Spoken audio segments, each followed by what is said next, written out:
الحمد لله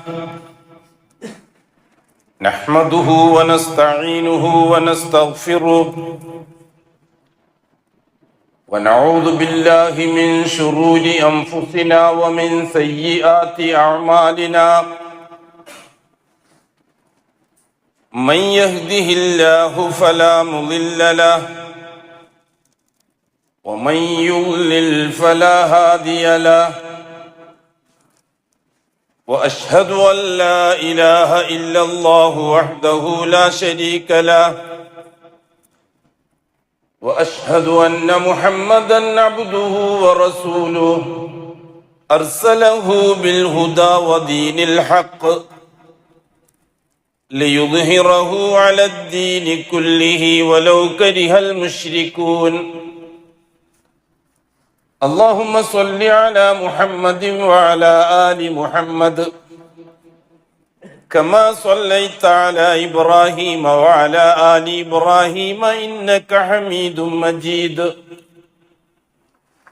اللهم بارك على محمد وعلى آل محمد كما باركت على إبراهيم وعلى آل إبراهيم في العالمين إنك حميد مجيد عباد الله أوصيكم ونفسي أولا بتقوى الله يا أيها الذين آمنوا اتقوا الله حق تقاته ولا تموتن إلا وأنتم مسلمون يا أيها الذين آمنوا اتقوا الله وقولوا قولا سديدا يصلح لكم أعمالكم ويغفر لكم ذنوبكم ومن يطع الله ورسوله فقد فاز فوزا عظيما يا أيها الناس اتقوا ربكم الذي خلقكم من نفس واحدة وخلق منها زوجها وبث منهما رجالا كثيرا ونساء واتقوا الله الذي تساءلون به والأرحام إن الله كان عليكم رقيبا أما بعد فإن أصدق الحديث كتاب الله وخير الهدي هدي محمد صلى الله عليه وسلم وشر الأمور محدثاتها وكل محدثة بدعة وكل بدعة ضلالة وكل ضلالة في النار അല്ലാഹുവിന്റെ സത്യവിശ്വാസികളായ അടിമകളെ, തഖ്വയുള്ളവരായി ജീവിക്കുകയും അതുവഴി ദുനിയാവിലും ആഖിറത്തിലും അല്ലാഹു പൊരുത്തപ്പെടുന്ന ജീവിതം സമ്പാദിക്കുകയും ചെയ്യണമെന്ന് ആദ്യമായി എന്നോടും തുടർന്ന് നിങ്ങൾ ഓരോരുത്തരോടും വസിയത്ത് ചെയ്യും. അല്ലാഹു സുബ്ഹാനഹു വ തആല സമയങ്ങളെയും കാലങ്ങളെയും സാക്ഷിയാക്കിക്കൊണ്ട് ചരിത്രത്തെ മുന്നോട്ട് നീക്കുകയാണ്. ഓരോ കാലത്ത് നടക്കുന്ന സംഭവങ്ങൾക്ക് ആ കാലമാണ് സാക്ഷി. വല്ലാസർ, കാലത്തെ തന്നെയാണ് സത്യം. അതായത് ഓരോ കാലഘട്ടത്തിലും നടക്കുന്ന സംഭവങ്ങൾ തന്നെയാണ് സത്യം. വീണ്ടും പറഞ്ഞാൽ ചരിത്രത്തെ തന്നെയാണ് സത്യം. ചരിത്രത്തെ നിങ്ങൾ പഠനവിധേയമാക്കിയാൽ, ഓരോ കാലത്തും നടന്ന സംഭവങ്ങളെ നിങ്ങൾ പഠിക്കാൻ തയ്യാറായാൽ നിങ്ങൾക്കൊരു കാര്യം ബോധ്യപ്പെടും. എന്താണ് ആ കാര്യം? ഇന്നൽ ഇൻസാന ലഫീ ഖുസ്ർ. തീർച്ചയായും ഭൂലോകത്ത് ജീവിച്ച മനുഷ്യരെല്ലാം നാശത്തിലകപ്പെട്ടു പോയിട്ടുണ്ട് എന്ന് നിങ്ങൾക്ക് ബോധ്യപ്പെടും. മനുഷ്യരിൽ നിന്ന് ചരിത്രത്തെ സാക്ഷിയാക്കിക്കൊണ്ട് 4 വിഭാഗങ്ങൾ മാത്രമേ രക്ഷപ്പെടുകയുള്ളൂ എന്ന് പറഞ്ഞു അല്ലാഹു സുബ്ഹാനഹു വ തആല. ഇല്ലല്ലദീന ആമനു, അല്ലാഹുവാണ് എല്ലാം എന്ന് അംഗീകരിച്ചവരൊഴികെ. അവരെ അല്ലാഹു തആല അതിൽ നിന്ന് മാറ്റി നിർത്തി. ഓരോ കാലത്തും നടന്ന സംഭവങ്ങളെ സാക്ഷിയാക്കിക്കൊണ്ട് അല്ലാഹു സുബ്ഹാനഹു വ തആല സമൂഹത്തെ അറിയിച്ച അടിസ്ഥാന വിഷയം മനുഷ്യര് മുഴുവനും പരാജയത്തിലാണ്, നാശത്തിലാണ്. പക്ഷെ അതിൽ നിന്ന് അല്ലാഹു തആല 4 വിഭാഗത്തെ പ്രത്യേകം മാറ്റിയിട്ടു. അതിൽ ഒന്നാമത്തത് സർവ്വതും അള്ളാഹുവാണെന്ന് അംഗീകരിച്ചവരൊഴികെ. ഞാനിവിടെ ഈമാന് അംഗീകരിക്കുക എന്നാണ് അർത്ഥം വെച്ചിരിക്കുന്നത്. ഈമാന് വിശ്വാസം എന്നർത്ഥം വെച്ചപ്പോൾ അതിന്റെ പൂർണ്ണത നഷ്ടപ്പെട്ടു പോയി. വിശ്വാസം എന്ന വാക്ക് ഈമാന് യോജിച്ച വാക്കല്ല. അംഗീകരിക്കുക എന്നതാണ് യോജിച്ച വാക്കല്ല. ഈമാനു ബില്ല, അള്ളാഹുവിനെ അംഗീകരിക്കുക എന്നല്ലാതെ അള്ളാഹുവിൽ വിശ്വസിക്കാനല്ല. വിശ്വാസം എന്നത് ഹൃദയത്തിന്റെ ജോലിയാണ്, അമലുൽ ഖൽബ്. ഈമാനാകണമെങ്കിൽ കൽബ് കൊണ്ടുള്ള അമല് മാത്രം പോരാ, 3 രീതിയിലുള്ള അമലുകൾ ഉണ്ടാവണം. കൽബ് കൊണ്ടുള്ള അമൽ, നാവ് കൊണ്ടുള്ള അമൽ, അവയവങ്ങളെ കൊണ്ടുള്ള അമൽ. അൽ ഈമാൻ അസ്തദ്ദീഖു ബിൽ ഖൽബ് വൽ ഇഖ്റാറു ബിൽ ലിസാൻ വൽ അമലു ബിൽ അർകാൻ. അതാണ് ഈമാൻ. ഒരു കാര്യം അംഗീകരിച്ചു എന്ന് പറയണമെങ്കിൽ ആദ്യം മനസ്സത് സമ്മതിക്കണം. അത്തസ്ദീഖു ബിൽ ഖൽബ്, അള്ളാഹുമായി ബന്ധപ്പെട്ട സകലതും സത്യമാണെന്ന് എനിക്ക് ബോധ്യമുണ്ടാകണം. നേരിയൊരു സംശയം വന്നാൽ ഫഖദ് കഫർ. അള്ളാഹുമായി ബന്ധപ്പെട്ട വിഷയത്തിൽ നേരിയൊരു സംശയം, എന്നാലും എന്നൊരു പ്രയോഗം നമ്മൾ സാധാരണ ഉപയോഗിക്കുന്ന ഒരു വാക്കാണ്. അള്ളാഹുമായി ബന്ധപ്പെട്ട വിഷയത്തിൽ എന്നാലും എന്ന് നാം ഇതിനു മുമ്പ് അത് സൂചിപ്പിച്ചിട്ടുണ്ട്. എന്നാലും എന്ന പ്രയോഗം വല്ലാഹി അത് അപകടത്തിന്റെ പ്രയോഗമാണ്. അള്ളാഹുമായി ബന്ധപ്പെട്ട വിഷയം, 2 കൂട്ടുകാർ തമ്മിൽ കണ്ടുമുട്ടി, വഴിയിൽ സലാം പറഞ്ഞു, കുടുംബവിശേഷങ്ങളൊക്കെ അന്വേഷിച്ചു. ഒരു കൂട്ടുകാരൻ മറ്റേ കൂട്ടുകാരനോട് സംസാരിക്കുകയാണ്, എന്തുണ്ടോ വിശേഷങ്ങളൊക്കെ, വീട്ടുവിശേഷങ്ങളൊക്കെ, കുടുംബവിശേഷങ്ങളൊക്കെ. കുറെ കാലമായല്ലോ നമ്മൾ കണ്ടിട്ട്, പ്രായത്താണ്, സന്തോഷമാണ്. മക്കളെ കൂട്ടത്തിൽ ഒരാൾക്ക് എപ്പോഴും അസുഖം, കുറെ ചികിത്സിച്ചു. അപ്പൊ മറ്റേ ആള്, നീ വിഷമിക്കണ്ട, വല്ലാഹു യശ്ഫി, അള്ളാഹു ശിഫയാക്കും. ആ സമയത്ത് മറ്റാള്, അള്ളാഹു ശിഫയാക്കും, എന്നാലും എല്ലാം മുറിഞ്ഞു.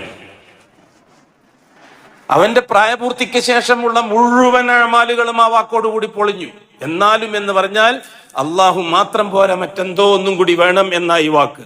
അത് കടുത്ത ശിർക്കിന്റെ വാക്കാണ്. അള്ളാഹുമായി ബന്ധപ്പെടുമ്പോൾ, അള്ളാഹുമായി ബന്ധപ്പെടുത്തിക്കൊണ്ടാണ് കൂട്ടുകാരൻ സംസാരിച്ചതെങ്കിൽ പറയേണ്ട മറുപടി ബേശക്, തീർച്ചയായും എന്റെ അള്ളാഹു അതിന് കഴിവുള്ളവനാണ്. അതാണ് പറയേണ്ടത്. ഒരു മുവഹീദിന്റെ നാവെന്ന് അങ്ങനെ വരാവൂ, ഒരു മൂമിനിന്റെ നാവെന്ന് അങ്ങനെ വരാവൂ. എന്നാലും എന്ന പ്രയോഗം അള്ളാഹുവിന്റെ ജലാലത്ത് ജമാലത്തുകൾക്ക് യോജിക്കാത്ത പ്രയോഗമാണ്. നേരെ മറിച്ച് മഖ്ലൂക്കും തമ്മിലുള്ള വിഷയത്തിൽ എന്നാലും എന്ന് പറഞ്ഞാൽ വലിയ കുഴപ്പം വരും പോകുന്നില്ല. ഈ 2 കൂട്ടുകാർ തമ്മിൽ സംസാരിക്കുന്ന സന്ദർഭത്തിൽ ഒരു കൂട്ടുകാരൻ മറ്റൊരു കൂട്ടുകാരനോട് പറഞ്ഞു, നീ എന്തിനാണ് പേടിക്കുന്നത്, നിന്റെ ഒരു മോൻ ദുബായിലില്ലേ? അപ്പൊ മറ്റേ ആള്, മോൻ ദുബായിലുണ്ട്, എന്നാലും കുഴപ്പമില്ല. ആ എന്നാലും കൊണ്ടൊന്നും പ്രശ്നം വരാൻ പോകുന്നില്ല. മഖ്ലൂക്കുമായി ചേർന്നിട്ടാണ് അത് പറഞ്ഞത്. ഖാലിഖുമായി ബന്ധപ്പെട്ട വിഷയത്തിൽ എന്നാലും എന്ന പ്രയോഗം മോമിന്റെ വായിൽ വരാൻ പാടില്ല, വല്ലാഹി വരാൻ പാടില്ല. അതാണ് തസ്ദീഖു ബിൽ ഖൽബ്. സർവവും എന്റെ അള്ളാഹുമായി ബന്ധപ്പെട്ടതാണ്, അത് ഞാൻ അംഗീകരിക്കുന്നു, ഒരു സംശയവും എനിക്ക് ആ കാര്യത്തിലില്ല. രണ്ടാമതൽ ഇഖ്റാറു ബിൽ ലിസാൻ, അള്ളാഹുമായി ബന്ധപ്പെട്ട വിഷയങ്ങളുടെ മനസ്സിൽ എന്താണോ നീ അംഗീകരിച്ചത് അത് നീ നാവ് കൊണ്ട് സമ്മതിച്ചു കൊടുക്കണം. ഈമാന്റെ 2ാമത്തെ കാര്യം. ഒരു കാര്യം ഈമാനാകണമെങ്കിൽ അതിന്റെ 2ാമത്തെ കാര്യം നാവ് കൊണ്ട് സമ്മതിച്ചു കൊടുക്കണം. അൽ ഇഖ്റാർ, സമ്മതിച്ചു കൊടുക്കുക. ബിൽ ലിസാൻ, നാവ് കൊണ്ട്. എന്താണ് സമ്മതിക്കേണ്ടത്? ആ അള്ളാഹു അല്ലാതെ വേറൊരു ശക്തിക്കോ വ്യക്തിക്കോ വസ്തുവിനോ ഒന്നും വകവെച്ചു കൊടുക്കുന്ന പ്രശ്നമില്ല. ഇത് നാവ് കൊണ്ട് അംഗീകരിക്കണം. നാവ് കൊണ്ട് അംഗീകരിക്കേണ്ടത് എങ്ങനെ? നമ്മുടെ സ്വന്തം വാചകം ഉണ്ടാക്കിയാൽ മതിയോ? നമ്മുടെ ഭാഷ അനുസരിച്ച് എന്തെങ്കിലും ഒരു പ്രയോഗം നടത്തിയാൽ മതിയോ? പോരാ. അംഗീകരിക്കാൻ അള്ളാഹു നമ്മളെ പഠിപ്പിച്ച വാക്കുകൊണ്ട് തന്നെ അംഗീകരിക്കണം. അതേതാ വാക്ക്? ലാ ഇലാഹ ഇല്ലല്ലാഹ്. അതാണ് ആ വാക്ക്. എല്ലാം എന്റെ അള്ളാഹുവാണ്, ഞാനായ അള്ളാഹുവിനെ 100% അംഗീകരിക്കുന്നു. അതിനാൽ ലാ ഇലാഹ ഇല്ലല്ലാഹ്, ഐ ലാ മഅബൂദ ബിഹഖ്ഇൻ ഇല്ലല്ലാഹ്, അല്ലാഹുവിനെ അല്ലാതെ വേറെ ഒരു ശക്തിയെ, ഒരു വ്യക്തിയെ, ഒരു വസ്തുവിനെ, ഒരു വലിയിനെ, ഒരു ഷെയ്ഖിനെ, ഒരു നബിയെ, ഒരു റസൂലിനെ, ഒരു ദീനാറ് അല്ലെങ്കിൽ ഒരു ദിർഹം ആ അള്ളാഹുമായി ബന്ധപ്പെടുത്തിക്കൊണ്ട് ഞാൻ അംഗീകരിക്കുന്ന പ്രശ്നമില്ല. അള്ളാഹ്ക്ക് പകരം അള്ളാഹ് മാത്രം. എനിക്ക് അനുവദിച്ചു തന്ന അസ്ബാബുകളെ ഒന്നും ഞാൻ അള്ളാഹുമായി ബന്ധപ്പെടുത്തുന്ന പ്രശ്നമില്ല. എന്റെ അള്ളാഹു കുറെ അസ്ബാബുകൾ എനിക്ക് അനുവദിച്ചു തന്നിട്ടുണ്ട്. അത് അസ്ബാബുകളായിട്ട് മാത്രമേ ഞാൻ കാണുകയുള്ളൂ. അത് എന്റെ അള്ളാഹുവിന്റെ ഇടപെടലുമായിട്ട് അതിന് ബന്ധമില്ല. എന്റെ അള്ളാഹുവിന്റെ ഇടപെടൽ സ്വതന്ത്രമാണ്. നാവ് കൊണ്ട് അംഗീകരിക്കണം. നാവ് കൊണ്ട് പ്രസ്താവിച്ച വിഷയങ്ങൾ അവയവങ്ങളെ കൊണ്ട് പ്രവർത്തിച്ച് തെളിയിക്കണം. അമലുകളെ അവയവങ്ങളെ കൊണ്ട് പ്രവർത്തിച്ച് തെളിയിക്കുകയൂടി ചെയ്യണം.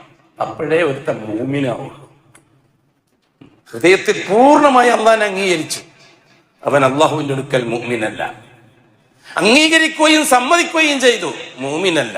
അംഗീകരിക്കുകയും സമ്മതിക്കുകയും അവയവങ്ങളെ കൊണ്ടുള്ള പ്രവർത്തികളെ അതിനെ സാക്ഷിയാക്കുകയും ചെയ്യണം. അപ്പോഴേ മുഅ്മിനാവുള്ളൂ. അതാണ് ഈമാൻ. അള്ളാഹുവിനെ അംഗീകരിക്കുക എന്ന് പറഞ്ഞാൽ അതാണ്.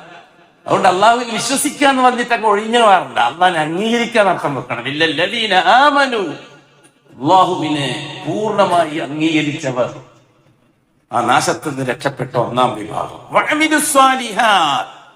അള്ളാഹുവിനെ അംഗീകരിക്കാൻ വേണ്ടി പ്രവർത്തികളെ കൊണ്ട് തെളിയിക്കേണ്ടത് ഏതിനെ അടിസ്ഥാനമാക്കിക്കൊണ്ടാണ്? അള്ളാഹു നിയോഗിച്ചു തന്ന പ്രവാചകന്റെ റിസാലത്തിനെ അംഗീകരിച്ചുകൊണ്ടാണ്. അതാണ് അമാൽ. പ്രവാചകന്റെ റിസാലത്തിനെ അംഗീകരിക്കുകയും ചെയ്തവർ. ഇല്ലല്ലദീന ആമനു, അള്ളാഹുവിനെ പൂർണ്ണമായി അംഗീകരിച്ചവർ. അള്ളാഹു നിയോഗിച്ച പ്രവാചകന്റെ റിസാലത്ത് അംഗീകരിച്ച് ജീവിച്ചവർ, അവരും ആ നാശത്തിൽ നിന്നൊഴിവാണ്. മൂന്നാമത്തെ വിഭാഗം വതവാസൗ ബിൽ ഹഖ്. ഈ പറഞ്ഞ രണ്ട് കാര്യങ്ങളാണ് സത്യം എന്ന് ലോകത്തോട് വിളിച്ചു പറഞ്ഞവർ. വതവാസൗ ബിൽ ഹഖ്. എന്താണ് ആ ഹഖ്? ലാ ഇലാഹ ഇല്ലല്ലാഹ് മുഹമ്മദുർ റസൂലുള്ളാഹ്. അത് ലോകത്തോട് വിളിച്ചു പറഞ്ഞവർ. അല്ലാഹുവാണ് എല്ലാം, അല്ലാത്തതൊന്നുമല്ല. അത് ലോകത്തോട് വിളിച്ചു പറയാൻ ധൈര്യം കാണിച്ചവർ. മുഹമ്മദുർ റസൂലുള്ളയാണെല്ലാം. മുഹമ്മദ് നബിക്ക് പകരം ഒരു ഇമാമില്ല, ഒരു ശൈഖില്ല, ഒരു വലിയില്ല, ഒരു ഉസ്താദില്ല, ഒരു തങ്ങളില്ല, ഒരു ബീവിയോ ബാവയോ ഇല്ല. മുഹമ്മദ് നബിക്ക് പകരം മുഹമ്മദ് നബി മാത്രം. التوحيد في الألوهية والتوحيد في الرسالة. لا إله إلا الله أي لا معبود بحق إلا الله. محمد رسول الله أي لا متبوع بحق إلا محمد صلى الله عليه وسلم. ഇതാണ് മൂന്നാമത്തെ കാര്യം. ലോകത്തോട് പറയാൻ, സ്വന്തം ഭാര്യ മക്കളോടെങ്കിലും പറയാൻ. ലോകത്തോട് പറയാന്ന് പറഞ്ഞാൽ മൈക്ക് കെട്ടിയിട്ട് ചെയ്തി കെട്ടി പ്രസംഗിക്കാന്നല്ല. സ്വന്തം ഭാര്യ മക്കളെ വിളിച്ചിരുത്തിയിട്ട് ഈ കാര്യങ്ങൾ പറയുന്നവൻ, പ്രഖ്യാപിക്കുന്നവൻ. നാലാമത്തെ കാര്യം വതവാസൗ ബിസ്സബ്ർ. അതിന്റെ പേരിൽ ഏൽക്കേണ്ടി വരുന്ന അടുക്കള തൊട്ട് അങ്ങാടി വരെ, അങ്ങാടി തൊട്ട് അന്താരാഷ്ട്രം വരെ, ഭൂമി തൊട്ട് ആകാശം വരെ, അതിന്റെ പേരിൽ ഏൽക്കേണ്ടി വരുന്ന എന്ത് ബുദ്ധിമുട്ടും സഹിക്കാൻ തയ്യാറായവർ. ഈ 4 ഗുണങ്ങളുള്ളവർ കാലത്തെ സാക്ഷിയാക്കിക്കൊണ്ട് അല്ലാഹു തആല പറഞ്ഞു, അവർ വിജയത്തിലാണ്. അവർക്ക് നാശം സംഭവിക്കുന്ന പ്രശ്നമില്ല, സൂര്യൻ പടിഞ്ഞാറ് ഉദിക്കുന്നത് വരെ. അല്ലാഹു സുബ്ഹാനഹു വ തആല ഈ രീതിയിൽ കാലത്തെയും സമയത്തെയും സാക്ഷിയാക്കിക്കൊണ്ട് ലോകത്തിന് പഠിപ്പിച്ച വിഷയം തൗഹീദാണ്. അതിന് അല്ലാഹു തആല ഉപയോഗിച്ചത് മുർസലീങ്ങളുടെ റിസാലത്തിനെയാണ്. റിസാലത്തിനെ ചരിത്രവുമായിട്ട് ബന്ധിപ്പിച്ചു അല്ലാഹു തആല. ആ ചരിത്രങ്ങൾക്ക് സാക്ഷിയായി അല്ലാഹു അഅമാലുകളെ തർത്തീബാക്കി ഈ ഉമ്മത്തിനെ ഏൽപ്പിച്ചു, മുഹമ്മദി ഉമ്മത്തിനെ. ഒന്നാമത്തെ റിസാലത്ത് നൂഹ് നബി അലൈഹിസ്സലാത്തു വസ്സലാമിന്റെ റിസാലത്താണ്. കാലചരിത്രത്തിൽ 4 ഘട്ടങ്ങൾ, 4 പീരീഡുകൾ നമുക്ക് കാണാം. ഒന്ന് ആദം നബി അലൈഹിസ്സലാത്തു വസ്സലാം തൊട്ട് നൂഹ് നബി വരെയുള്ള കാലഘട്ടത്തിന്റെ ശൈശവഘട്ടം, കുട്ടിക്കാലം. അതുകൊണ്ട് തന്നെ ആ കാലഘട്ടത്തിൽ ഒരു റസൂല് വന്നതായിട്ട് നമുക്ക് വിവരമില്ല. ഒരു റസൂല് വന്നിട്ടില്ല ആ കാലഘട്ടത്തിൽ. ആദം നബി റസൂലല്ല, ഇദ്രീസ് നബി റസൂലല്ല, ശീസ് നബി റസൂലല്ല. എന്താ കാര്യം? ആ കാലഘട്ടത്തിൽ ഒന്നും ആകാശലോകത്ത് മനുഷ്യൻ അള്ളാഹ്ക്ക് കൊടുത്ത കരാറ് ലംഘിക്കപ്പെട്ടിട്ടില്ല. എന്താണ് ആകാശലോകത്ത് വെച്ച കരാർ? ഫഅശ്ഹദഹും അലാ അൻഫുസിഹിം അലസ്തു ബിറബ്ബിക്കും ഖാലൂ ബലാ. നിങ്ങളെ റബ്ബാരെന്ന്, ഞാൻ ആരാണ് നിങ്ങളുടെ? അപ്പൊ നമ്മൾ എല്ലാവരും വന്ന് പറഞ്ഞു, നീ ഞങ്ങളുടെ റബ്ബാണ്. ഖാലൂ റബ്ബുനല്ലാഹ് സുമ്മ ഇസ്തഖാമു. ദീനുൽ ഇസ്ലാമിന്റെ അടിസ്ഥാന പ്രഖ്യാപനം അല്ലാഹു റബ്ബാണെന്ന് അംഗീകരിക്കലാണ്. ലാ ഇലാഹ ഇല്ലല്ലാഹ് എന്നത് രണ്ടാമത്തെ വിഷയമാണ്. ആദം അലൈഹി സ്വലാത്തു വസ്സലാമിന് ലാ ഇലാഹ ഇല്ലല്ലാഹ് പറയേണ്ടി വന്നിട്ടില്ല. ആദം നബിക്ക് ശേഷം ഇദ്രീസ് നബിന്റെ കാലഘട്ടത്തിൽ ലാ ഇലാഹ ഇല്ലല്ലാഹ് ചർച്ച ചെയ്യേണ്ടി വന്നിട്ടില്ല. ഇദ്രീസ് നബിന്റെ കാലഘട്ടത്തിൽ ലാ ഇലാഹ ഇല്ലല്ലാഹ് ചർച്ച ചെയ്യേണ്ടി വന്നിട്ടില്ല. വദ്ദിന്റെയും സുവാഇന്റെയും യഊഖിന്റെയും യഗൂസിന്റെയും കാലഘട്ടത്തിൽ ലാ ഇലാഹ ഇല്ലല്ലാഹ് ചർച്ച ചെയ്യേണ്ടി വന്നിട്ടില്ല. അടിസ്ഥാന വിഷയത്തിൽ അവർ ഉറച്ചു നിന്നതുകൊണ്ട് ലാ ഇലാഹ ഇല്ലല്ലാഹ് പ്രയോഗത്തിന് വന്നില്ല. അടിസ്ഥാന വിഷയം റബ്ബുനല്ലാഹ്, അല്ലാഹുവാണ് എന്റെ റബ്ബ് എന്ന് അംഗീകരിക്കലാണ്. ആദ്യത്തെ വിഷയം അതാണ്. അടിസ്ഥാന വിഷയം അതാണ്. ഭൂമിയിൽ ജീവിക്കുന്ന മനുഷ്യരോട് അല്ലാഹു കൽപ്പിച്ച ഒന്നാമത്തെ വിഷയം അല്ലാഹുവിന്റെ റുബൂബിയത്ത് അംഗീകരിക്കലാണ്.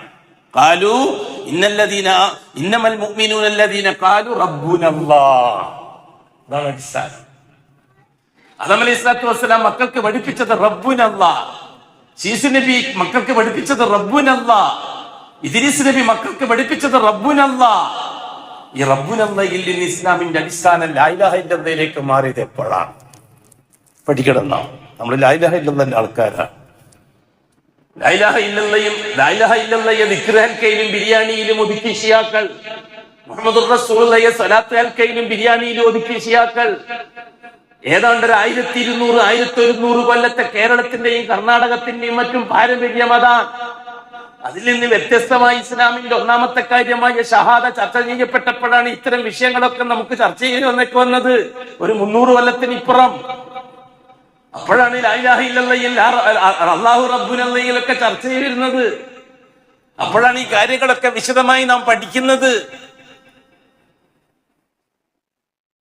അല്ലാഹു സുബ്ഹാനഹു വ തആല ആദം അലൈഹി സ്വലാത്തു വസ്സലാമിന്റെ 10 തലമുറകൾക്ക് ലാ ഇലാഹ ഇല്ലല്ലാഹ് പറയാനുള്ള അവസരം ഉണ്ടായേണ്ടി വന്നില്ല. അതിനുവേണ്ടി ഒരു റസൂലിനെ ഇറക്കേണ്ടി വന്നില്ല. 11ാമത്തെ തലമുറയിൽ ലാ ഇലാഹ ഇല്ലല്ലാഹുമായി നൂഹ് നബി അലൈഹി സ്വലാത്തു വസ്സലാം വന്നു. എന്താണ് നൂഹ് നബി അലൈഹി സ്വലാത്തു വസ്സലാം വരാൻ കാരണം? എന്താണ് സമൂഹം ചെയ്ത തെറ്റ് എന്നും നാം പറയുന്നുണ്ട്. ഈ വിഷയമാണ്. ആ വിഷയം നമ്മൾ അംഗീകരിച്ചേ പറ്റൂ. അത് വ്യക്തമായി നാം മനസ്സിലാക്കുകയും അത് തെളിയിക്കുകയും ചെയ്തേ പറ്റൂ. 11ാമത്തെ തലമുറയിൽ നൂഹ് നബിയെ റസൂലാക്കിക്കൊണ്ട് അല്ലാഹു തആല പറഞ്ഞത് ഇന്നാ അർസൽനാ നൂഹൻ ഇലാ ഖൗമിഹി അൻ അൻദിർ ഖൗമക മിൻ ഖബ്ലി അൻ യഅതിയഹും അദാബുൻ അലീം. ഇന്നാ അർസൽനാ നൂഹൻ ഇലാ ഖൗമി. രണ്ടാം ഘട്ടം ആരംഭിക്കുകയാണ്. മനുഷ്യ ചരിത്രത്തിന്റെയും ഇസ്ലാമിക ചരിത്രത്തിന്റെയും ബാല്യദശത്തിലേക്ക് കടക്കുകയാണ് നൂഹ് നബിന്റെ റിസാലത്തോടുകൂടി. ഒന്നാമത്തെ റസൂല് നൂഹ് നബി അലൈഹി സ്വലാത്തു വസ്സലാം, 4ാമത്തെ നബിയും നൂഹ് നബി അലൈഹി സ്വലാത്തു വസ്സലാം. രണ്ടാം ഘട്ടത്തിലേക്ക് കടന്നപ്പോൾ ലാ ഇലാഹ ഇല്ലല്ലാഹ് ചർച്ച ചെയ്യേണ്ടി വന്നു. അതിനാണ് നൂഹ് നബി റിസാലത്തും കൊണ്ടയച്ചത്. ഇന്നാ അർസൽനാ, നാം റസൂലാക്കി നിയോഗിച്ചു നൂഹൻ, നൂഹിനെ. അതിനു മുമ്പ് അങ്ങനത്തെ ഒരു പ്രയോഗം അല്ലാഹു നടത്തിയിട്ടില്ല. നൂഹ് നബിക്ക് മുമ്പ് അങ്ങനെ ഒരു പ്രയോഗം ഉണ്ടായിട്ടില്ല. റസൂലിന്റെ പ്രയോഗമേ ഉണ്ടായിട്ടില്ല. നൂഹിനെയാണ് നാം റസൂലാക്കി നിയോഗിച്ചത് ഇലാ ഖൗമിഹി, അദ്ദേഹത്തിന്റെ ജനതയിലേക്ക്. എന്തും പറഞ്ഞിട്ടാണ് അദ്ദേഹം വന്നത്? അൻ അൻദിർ ഖൗമക, നിങ്ങളെ ഖൗമിനെ മുന്നറിയിപ്പ് കൊടുക്കാൻ. നിങ്ങളെ ഖൗമിനെ മുന്നറിയിപ്പ് കൊടുക്കണം. മിൻ ഖബ്ലി അൻ യഅതിയഹും അദാബുൻ അലീം, വേദനയുള്ള ശിക്ഷ പിടികൂടുന്നതിന് മുമ്പ് നിങ്ങളെ ഖൗമിനെ തിരുത്ത് എന്ന് പറഞ്ഞിട്ടാണ് നൂഹ് നബിയെ നാം റസൂലാക്കി നിയോഗിച്ചത്. എന്തായിരുന്നു ആ ഖൗമ് ചെയ്ത തെറ്റ്? അതാണ് ഇസ്ലാമിക ചരിത്രത്തിന്റെ അലിഫ്, തുടക്കം അതാണ്. നൂഹ് നബിന്റെ ഖൗം എന്ത് തെറ്റ് ചെയ്തിട്ടാണ് നൂഹ് നബിയെ ഒന്നാമത്തെ റസൂലാക്കി നിയോഗിച്ചത്? ഈ റിസാലത്തിന്റെ 313ാമത്തെ പട്ടമാണ് മുഹമ്മദുർ റസൂലുള്ളാഹ്. നൂഹ് നബി അലൈഹി സ്വലാത്തു വസ്സലാമിന്റെ ഒന്നാമത്തെ പട്ടം റിസാലത്തിന്റെ, അത് നൂഹ് നബിക്കാണ്. അതിന്റെ 313ാമത്തെ പട്ടമാണ് ബഹുമാനപ്പെട്ട അഷ്റഫുൽ ഖൽഖായ മുത്തായ മുസ്തഫ റസൂലുള്ളാഹി തങ്ങൾക്കുള്ളത്. അന്ന് നൂഹ് നബി എന്താണോ തിരുത്തിയത് അത് തന്നെയാണ് മുഹമ്മദ് മുസ്തഫാക്കും തിരുത്തേണ്ടി വന്നത്. അതിന്റെ ഇടയിൽ വന്ന 311 മുർസലീങ്ങൾക്കും തിരുത്തേണ്ടി വന്നത്. എന്നാണ് നൂഹ് നബി അലൈഹി സ്വലാത്തു വസ്സലാമിന്റെ കാലഘട്ടത്തിൽ ഇത്ര വലിയ ഗൗരവമുള്ള തെറ്റെന്താണ്? അവർ കൃത്യമായി നിസ്കരിക്കുന്നവരായിരുന്നു. ആദമീ ശരീഅത്ത് അനുസരിച്ച് കൃത്യമായി നോമ്പ് നോക്കുന്നവരായിരുന്നു നൂഹ് നബിന്റെ ഖൗം. ആദമീ ശരീഅത്ത് അനുസരിച്ച് കൃത്യമായി ദിക്ർ തസ്ബീഹാത്തുകൾ ചെയ്യുന്നവരായിരുന്നു. സ്വർഗം ചോദിക്കുന്നവരും നരകത്തെ തൊട്ട് കാവലത്തിടുന്നവരുമായിരുന്നു. പള്ളിയും മദ്രസയും ദർസും കോളേജും എല്ലാം ഉണ്ടായിരുന്നു ആ കാലഘട്ടത്തിൽ ഇറാഖിൽ. ആ സമൂഹത്തിലേക്കാണ് ബഹുമാനപ്പെട്ട നൂഹ് നബി റസൂലായിട്ട് വരുന്നത്. ആ സമൂഹത്തിൽ ഉലമാക്കൾ ഉണ്ടായിരുന്നു, ഷെയ്ഖുനമാരുണ്ടായിരുന്നു, മൗലാനമാരുണ്ടായിരുന്നു, വലിയ വലിയ ഖാദിമാരുണ്ടായിരുന്നു, വലിയ വലിയ ഉസ്താദുമാരുണ്ടായിരുന്നു, മുഅല്ലിമീങ്ങൾ ഉണ്ടായിരുന്നു, മുദരിസുകൾ ഉണ്ടായിരുന്നു. നിഷേധിക്കാൻ ഒക്കുമോ നമുക്കായിരിക്കെങ്കിലും അക്കാര്യം? ആദം അലൈഹിസ്സലാത്തു വസ്സലാമിന്റെ 11ാമത്തെ തലമുറ, 10ാമത്തെ തലമുറ പ്യൂർ തൗഹീദിൽ നിന്ന് വന്ന മക്കളല്ലേ അവര്? എന്നിട്ടും അവരിലേക്ക് റസൂലിനെ നിയോഗിക്കേണ്ടി വന്നു കടുകടുത്ത ശിക്ഷാ നടപടിയുമായിട്ട്. എന്ത് തെറ്റിയതിന്റെ പേരിലാണ്? വല്ലാഹി 5 ഔലിയാക്കളുടെ ജാറത്തിൽ ചെന്ന് ഇലാഹദറത്തി പറഞ്ഞു എന്നത് മാത്രമാണ് അവർ ചെയ്ത തെറ്റ്. വേറൊരു തെറ്റ് നിങ്ങൾക്ക് ഖുർആൻ കൊണ്ട് തെളിയിക്കാൻ കഴിയില്ല. തെളിയിക്കാൻ പറ്റുമോ? തെളിയിക്കും. ഹദീസ് കൊണ്ട് തെളിയിക്കാൻ പറ്റുകയില്ല. എന്ത് തെറ്റ് ചെയ്തിട്ടാണ് നൂഹ് നബിന്റെ ഖൗമിലേക്ക് റസൂലിനെ അയച്ചത്? നൂഹ് നബിനെ ഖൗമക്ക് നിങ്ങളുടെ ഖൗമിനെ മുന്നറിയിപ്പ് കൊടുക്കണം എന്ന് പറഞ്ഞത് നൂഹ് നബിന്റെ ഖൗം എന്ത് തെറ്റ് ചെയ്തിട്ടാണ്? പരിശുദ്ധ ഖുർആൻ കൊണ്ട് എന്ത് തെറ്റാണെന്ന് തെളിയിക്കാൻ പറ്റുമോ? ലൂത്ത് നബിന്റെ ഖൗം ചെയ്ത തെറ്റ് ഖുർആനിലുണ്ട്, മൂസ നബിന്റെ ഖൗം ചെയ്ത തെറ്റ് ഖുർആനിലുണ്ട്, ശുഐബ് നബിന്റെ ഖൗം ചെയ്ത തെറ്റ് ഖുർആനിലുണ്ട്. ഓരോ നബിമാരും റസൂലായിട്ട് വരുമ്പോൾ ആ ഖൗം ചെയ്ത തോന്നിയവാസ്യങ്ങളെ അല്ലാഹു തആല എടുത്തു പറഞ്ഞിട്ടുണ്ട്. ഈ രീതിക്ക് നൂഹ് നബിന്റെ ഖൗം ചെയ്ത തോന്നിയവാസങ്ങൾ എന്താണ് അല്ലാഹു എടുത്തു പറഞ്ഞത്? ഈ 5 ജാറങ്ങളിൽ ചെന്ന് ജാഹു ബർക്കത്ത് പറഞ്ഞു എന്നല്ലാതെ, ഈ 5 ദർഗകളിൽ ചെന്നിട്ട് ജാഹു ബർക്കത്ത് പറഞ്ഞു എന്നല്ലാത്ത വേറെ എന്തെങ്കിലും ഒരു തെറ്റ് ഇത്ര കടുകടുത്ത മുന്നറിയിപ്പുമായി നൂഹ് നബിയെ അയക്കാൻ ഖുർആനിലോ ഹദീസിലോ താരീഖ് ചരിത്രത്തിലോ തെളിയിക്കാൻ പറ്റുമോ? തെളിയിക്കണം. അപ്പോഴാണ് നമുക്ക് ലാ ഇലാഹ ഇല്ലല്ലാഹ് വത്രാസ് മനസ്സിലാകുക. എന്നിട്ട് ബഹുമാനപ്പെട്ട നൂഹ് നബി അവരോട് പറഞ്ഞു, മാലക്കും മിൻ ഇലാഹിൻ ഗൈറു, അല്ലാഹു അല്ലാത്തൊരു ഇലാഹ് നിങ്ങൾക്കില്ല. അതിനു മുമ്പ് വരെയും അല്ലാഹു റബ്ബുന എന്ന് പറഞ്ഞ ഖൗമിന്റെ പേരക്കുട്ടികളാണ് അവർ. ആദം അലൈഹിസ്സലാത്തു വസ്സലാം പറഞ്ഞത് അല്ലാഹു റബ്ബുന റബ്ബുനല്ലാഹ്. ഇദ്രീസ് നബിന്റെ കൂട്ടർ പറഞ്ഞത് റബ്ബുനല്ലാഹ്. ശീസ് നബിന്റെ കൂട്ടർ പറഞ്ഞത് റബ്ബുനല്ലാഹ്. നൂഹ് നബിന്റെ കാലഘട്ടത്തിലെത്തിയപ്പോൾ അത് ലാ ഇലാഹ ഇല്ലല്ലാഹ്. എന്താ കാര്യം? ജാറങ്ങളിലുള്ളവരെ ഇലാഹുകളാക്കിയ ഖൗമ്. ഇലാഹുകൾ എന്ന് പറഞ്ഞാൽ എന്താണ്? അള്ളാഹുവിനെ സ്വന്തമാക്കാൻ ഒന്നിക്കിൽ ഇടക്ക് നിർത്തുക, അല്ലെങ്കിൽ നേർക്ക് നേരെ സഹായത്തിന് ചോദിക്കുക. ഇതാണ് ഇലാഹുകൾ.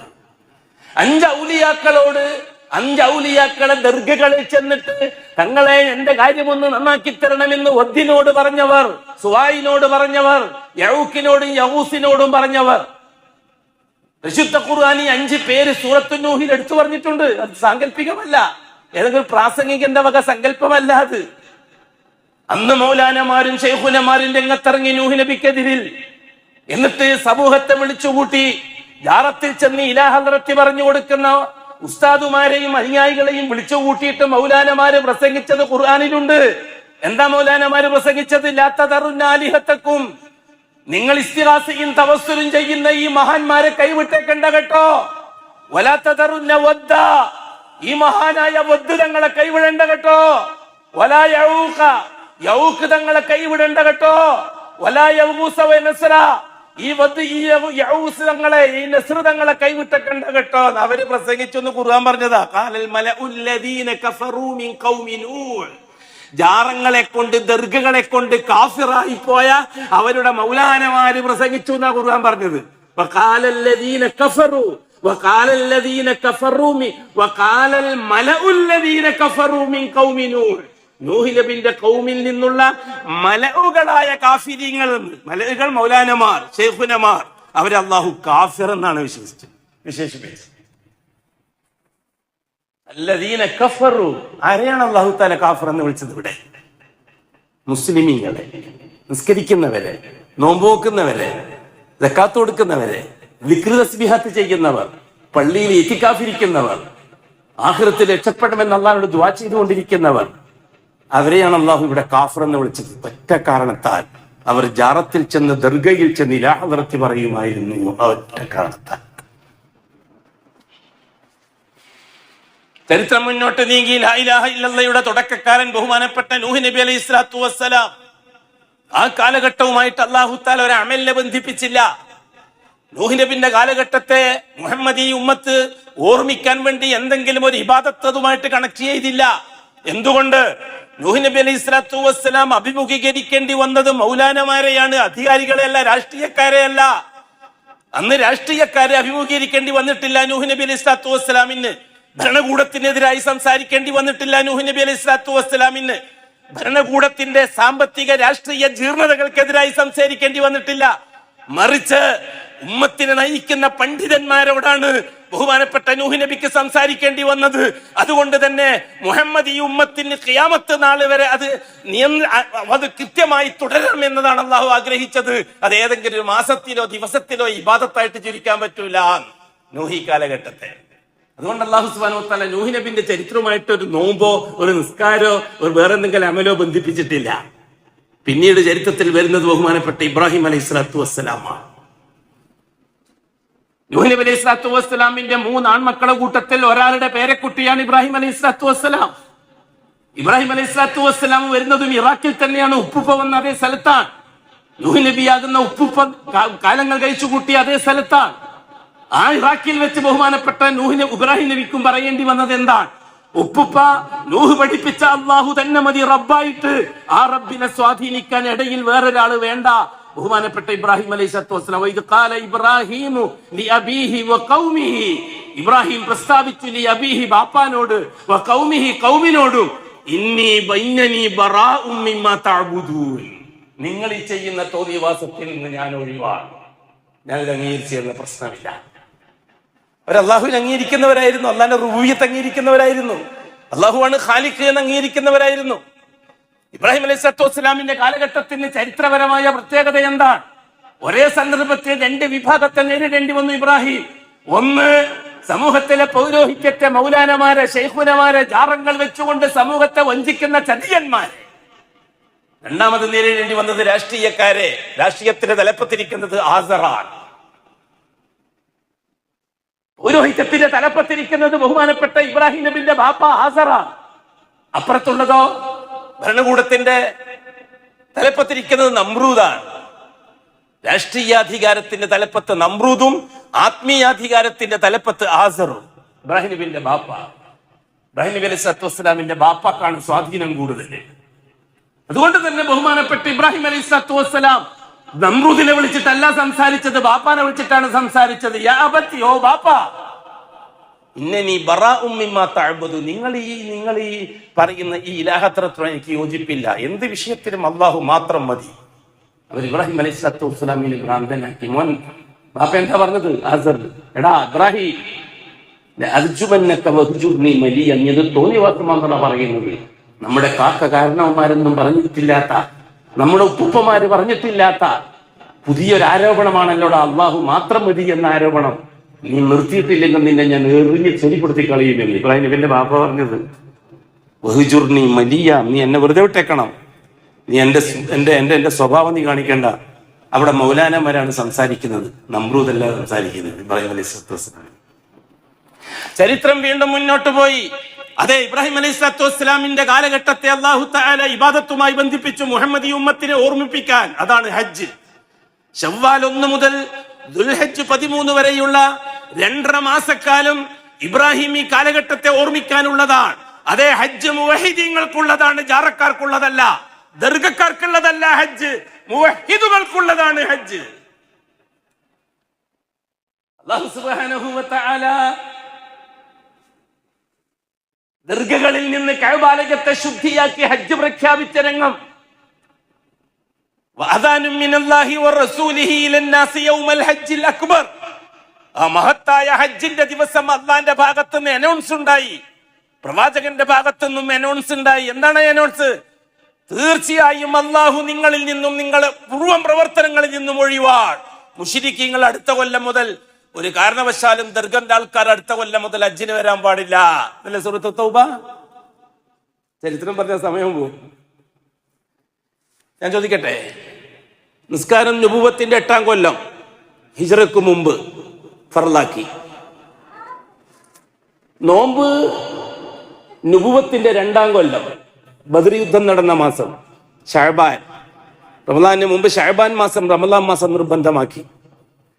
ഉടൻ തന്നെ സക്കാത്ത് നിർബന്ധമാക്കി, ഫിത്ർ സക്കാത്ത്. ഉടൻ തന്നെ മുതലിന്റെ സക്കാത്തും ഫർലാക്കി. ഹജ്ജ് അല്ലാഹു തആല നിർത്തിവെച്ച്. എന്താ കാര്യം? നിസ്കാരവും സക്കാത്തും നോമ്പും ഫർലാക്കിയ റബ്ബ് ഹജ്ജിനെ നിർത്തിവെക്കാൻ കാരണം എന്താ? ഹജ്ജ് നിർവഹിക്കേണ്ടത് ഇസ്ലാമിന്റെ തലസ്ഥാനത്ത് വെച്ചാണ്. അത് ഇബ്രാഹിം അലൈഹിസ്സലാത്തു വസ്സലാം സ്ഥാപിച്ച തൗഹീദിന്റെ ഭവനമാണ്. ആ ഭവനത്തിൽ ചെന്നിട്ട് വേണം ഹജ്ജ് നിർവഹിക്കാൻ. മദീനയിൽ നിന്ന് മുഹമ്മദുർ റസൂലുള്ള ഹജ്ജിന് പോകണമെങ്കിൽ ദർഗകളിൽ നിന്ന് കഅബാലയത്തെ ശുദ്ധിയാക്കണം. ദർഗകളിൽ നിന്ന് കഅബാലയത്തെ ശുദ്ധിയാക്കണം. അതായത് കഅബാലയത്തിന്റെ പരിസരത്ത് നിന്ന് ദർഗകളെ മുഴുവനും മാറ്റിയിട്ട് വേണം അഷ്റഫുൽ ഖൽഖ് ഹജ്ജിനെത്താൻ. അത് അള്ളാഹുവിന്റെ തീരുമാനമാണ്, അള്ളാഹിന്റെ തീരുമാനമാണ്. ഹിജ്റയുടെ 9-ാം കൊല്ലം അഷ്റഫുൽ ഖൽഖ് ഹജ്ജിന് പോകുമെന്ന വിളംബരമുണ്ടായി. ഹജ്ജിന് വേണ്ടി അഷ്റഫുൽ ഖൽഖ് ഒരുങ്ങി. നൂറുകണക്കിന് മുഅ്മിനീങ്ങളും നൂറുകണക്കിന് ദർഗന്റെ ആൾക്കാരും ഹജ്ജിന് വേണ്ടി അഷ്റഫുൽ ഖൽഖിനോടൊപ്പം പോകാൻ വേണ്ടി ഒരുങ്ങി. മനസ്സിലാകുന്നത് എന്താണ്? അഷ്റഫുൽ ഖൽഖിന്റെ കൂട്ടത്തിലുള്ളത് ഒന്ന് മുവഹിദുകളാണ്, പിന്നെ ഒന്ന് പാരമ്പര്യക്കാരാണ്.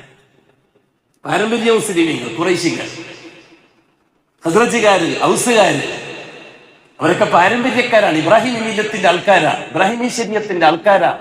അവരെ അള്ളാഹു മുശ്രിക്കെന്നും കാഫറെന്നും വിളിച്ചു. ഇന്നല്ലദീന കഫറു മിൻ അഹ്ലിൽ കിതാബ് വൽ മുശ്രിക്കീൻ. എന്താ കാര്യം? അവർ നിസ്കരിച്ചോടൊപ്പം, നോമ്പിനോടൊപ്പം, സക്കാത്തിനോടൊപ്പം ദർഗയിൽ ചെന്നിട്ട് ഇലാ ഹദ്റത്തി പറയുമായിരുന്നു അവർ. അതുകൊണ്ടാണ് അള്ളാഹു മക്കത്തെ മുശ്രിക്കുകളെ മുശ്രിക്കെന്ന് വിളിച്ചത്. ഹജ്ജിന് വേണ്ടി പുറപ്പെടുന്ന വിഷയം റസൂലുള്ളാഹി തങ്ങൾ അറിഞ്ഞു. ദർഗന്റെ ആൾക്കാരെയും കൂട്ടിയിട്ട് മക്കത്തേക്ക് പോകാൻ അഷ്റഫുൽ ഖൽഖിന് താല്പര്യമുണ്ടായില്ല. അഷ്റഫുൽ ഖൽഖ് ഹജ്ജ് നിർത്തിവെച്ചു. ആ ഹജ്ജ് സംഘത്തിന്റെ നേതാവായി അബൂബക്കർ സിദ്ദീഖ് റളിയല്ലാഹു അൻഹുവിനെ തെരഞ്ഞെടുത്തു. അബൂബക്കർ സിദ്ദീഖ് റളിയല്ലാഹു അൻഹുവും മുഅ്മിനീങ്ങളും ഒപ്പം പാരമ്പര്യക്കാരും, ഇന്ന് പറഞ്ഞാൽ സെൽഫികളും ഇവിടുത്തെ ഖബർ ആരാധകന്മാരും ഇന്നത്തെ ചരിത്രവുമായിട്ട് കൂട്ടിവെച്ചാൽ അബൂബക്കർ സിദ്ദീഖോടൊപ്പം 2 വിഭാഗമാണ് പോയത്. ഒന്ന് സെലഫികൾ, നമ്മളെ ഭാഷയിൽ പറഞ്ഞാൽ മുവഹിദുകൾ, കുറച്ചാൾക്കാർ. രണ്ടാമത്തത് പാരമ്പര്യക്കാർ, ഷിയാക്കൾ, നമ്മളെ ഭാഷയിൽ പറഞ്ഞാൽ അവരാണ് ഭൂരിപക്ഷം. അബൂബക്കർ സിദ്ദീഖോടൊപ്പം അവരും പോയി ഹജ്ജിന്റെ സമയം. മക്കത്തെത്തിയപ്പോഴാണ് അള്ളാഹുവിന്റെ കൽപ്പന വരുന്നത്. അടുത്ത കൊല്ലം മുതൽ ഒരു കാരണവശാലും മുശ്രിക്കീങ്ങൾ ഹജ്ജിന് വരാൻ പാടില്ല എന്ന് വെച്ചാൽ ഹിന്ദുക്കൾ ഹജ്ജിന് വരാൻ പാടില്ല എന്നാ. എന്താ അർത്ഥം വെക്കേണ്ടത്? കുഞ്ഞിരാമൻ ആരും ഹജ്ജിന് വരാൻ പാടില്ല എന്നാണോ വാക്കിന്റെ അർത്ഥം? അതോ വർഗീസുമാര് വരാൻ പാടില്ല എന്നോ? എന്താ കൂട്ടരെ മനസ്സിലാക്കാത്തത്? അന്ന് ഹജ്ജിന് പോയിക്കൊണ്ടിരുന്നത് ആരായിരുന്നു? ഹിന്ദുക്കളായിരുന്നോ? ക്രിസ്ത്യാനികളായിരുന്നോ? മജൂസികളായിരുന്നോ? റോമിൽ നിന്ന് ക്രിസ്ത്യാനികൾ വന്നിട്ടുണ്ടോ ഹജ്ജിന്? യസ്രിബിൽ നിന്ന് ജൂതന്മാർ വന്നിട്ടുണ്ടോ ഹജ്ജിന്? ആരാണ് ഹജ്ജിന് പോയത്? ഇബ്രാഹിമി ശരീഅത്തനുസരിച്ച് ജീവിക്കുന്ന പാരമ്പര്യ മുസ്ലിമീങ്ങൾ, ഇന്നത്തെ മുസ്ലിമീങ്ങളെ പോലെ, ജാറത്തിന്റെ മുസ്ലിമീങ്ങൾ 98% പോലെ. ഈ 2 കൂട്ടരും അബൂബക്കർ സിദ്ദീഖിനോടൊപ്പം ഹജ്ജിന് പോയിട്ടുണ്ടായിരുന്നു. അവിടെ നിന്നാണ് ഖുർആന്റെ ആയത്ത് സൂറത്തുൽ തൗബ. അലി റളിയല്ലാഹു അൻഹുവിനെ പറഞ്ഞു വിട്ടു മക്കത്തേക്ക് റസൂലുള്ളാഹി തങ്ങൾ. ഈ കാര്യം പ്രഖ്യാപിക്കാൻ അബൂബക്കറിനെ ഏൽപ്പിക്കാൻ കഅബാലയത്തെ സാക്ഷിയാക്കിക്കൊണ്ട് അബൂബക്കർ സിദ്ദീഖ് റളിയല്ലാഹു അൻഹു പറഞ്ഞു, അടുത്ത കൊല്ലം മുതൽ ഒരു കാരണവശാലും ജാറക്കാരും ഹജ്ജിന് വരാൻ പാടില്ല. ഇന്ന് തൗഹീദിന്റെ വീടാണ് ഇന്ന് മുതൽ, അല്ലേ? ഒരൊറ്റ ജാറോ ഒഴിയാതെ പൊളിച്ച് തരിപ്പണമാക്കി നശിപ്പിച്ച് വഹദാനിയത്തിന്റെ വീടാക്കിയില്ല കഅബാലയം. അങ്ങനല്ലേ പിറ്റത്തെ കൊല്ലം അഷ്റഫുൽ ഖൽഖ് ഹജ്ജിന് പോകുന്നത്? അഷ്റഫുൽ ഖൽഖ് ഹജ്ജിന് പോകുന്ന സമയത്ത് ഇലാ ഹദ്റത്തിന്റെ ആൾക്കാർ ആരെങ്കിലും ഉണ്ടായിരുന്നോ? കംപ്ലീറ്റ് മുവഹിദുകളായിരുന്നില്ലേ പിറ്റത്തെ കൊല്ലം? എന്നിട്ട് റസൂലുള്ളാഹി തങ്ങൾ 3 മാസമല്ലേ ജീവിച്ചിട്ടുള്ളൂ. ദുൽഹജ്ജ് കഴിഞ്ഞ് മുഹറം, സഫർ, റബീഉൽ അവ്വൽ 12 വഫാത്തായില്ലേ? 3 മാസമല്ലേ ഹജ്ജ് കഴിഞ്ഞിട്ട് ജീവിച്ചിട്ടുള്ളൂ. എന്താ കൂട്ടരെ ചരിത്രം പഠിക്കാത്തത്? വെറും പാരമ്പര്യം മാത്രം പഠിച്ചിട്ട് നിസ്കാരം നോമ്പ് എന്ന് പറഞ്ഞ് നടക്കുന്നത് എന്താ? അതേപോലെ തന്നെ സെലഫികൾ തൗഹീദ് പറഞ്ഞ് പ്രസംഗിച്ച് നടക്കുന്നത് എന്താ? കാര്യം വ്യക്തമാവട്ടെ. മുഹമ്മദ് മുസ്തഫ തങ്ങൾ ജനിച്ചത് ഏത് മതത്തിലാണ്? ഹിന്ദു മതത്തിലാണോ? ക്രിസ്തു മതത്തിലാണോ? ജൂതമതത്തിലാണോ മുഹമ്മദ് മുസ്തഫ തങ്ങൾ ജനിച്ചത്? നിങ്ങളെന്താ വിശ്വസിച്ചിരിക്കുന്നത്? അറിയില്ല, പഠിച്ചിട്ടില്ല. ഇവിടുത്തെ ദീർഘക്കാരായ പുരോഹിതന്മാര് പറഞ്ഞത് അവർ ഹിന്ദുക്കളെ പോലെയാണെന്നാ. അപ്പൊ ഹിന്ദു കുടുംബത്തിൽ ജനിച്ചാലാണ് മുഹമ്മദ് നബി എന്നാണ് അംഗീകരിക്കേണ്ടത് നമ്മള്? ആണോ? ഇബ്രാഹിമി ശരീഅത്തുള്ള ഇസ്ലാമിയത്തിലല്ലേ ബഹുമാനപ്പെട്ട അഷ്റഫുൽ ഖൽഖ് ജനിച്ചു വീണത്?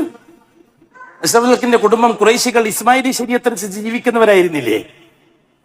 അവർ മുസ്ലിമീങ്ങളായിരുന്നില്ലേ? പാരമ്പര്യക്കാരായിരുന്നില്ലേ?